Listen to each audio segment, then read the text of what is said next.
Magandang araw din po sa inyo lahat. Ito po'y karugtong ng ating pinaalaala kumakailan na at pag-alaga natin sa kalikasan ay ating pong palilipasin ng yung pong ika-28 ng Marso at yun pong Earth Day. Parang pagdamay natin, hindi man ito bisturang pagluluksa. Ito po'y pagdamay natin sa pangangalaga sa ating kalikasan at yung hindi nga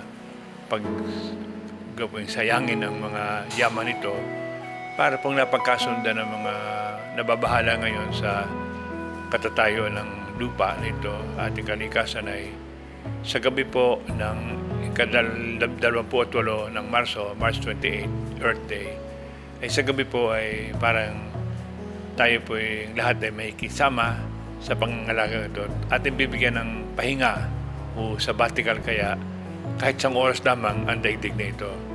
Minumungkahi ho sa lahat na kung maaari lang hindi makakapinsala sa kalusugan ng iba'y sa ika-28 ng Marso ay hinihingi yung isang oras na hindi paggamit ng elektrisidad. Yun yata mula sa 8 o'clock ng gabi hanggang 9 o'clock ng gabi. Para isang oras na po lamang itong gagawin. Ito isang paalala at isang paghiling sa inyong lahat na nakikinig ngayon. Ating gamitin ito isang tagpo sa sandali na tayo nakikisama sa lahat na nababahala sa katatayuan ng daigdig upang ito'y muling mapalagaan at maingatan. Mga kababayan, paalaala, March 28, 8 to 9 o'clock in the evening, makisama tayo sa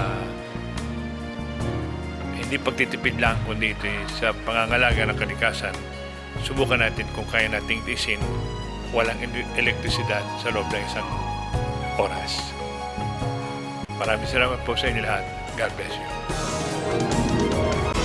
The God sees the daily struggles.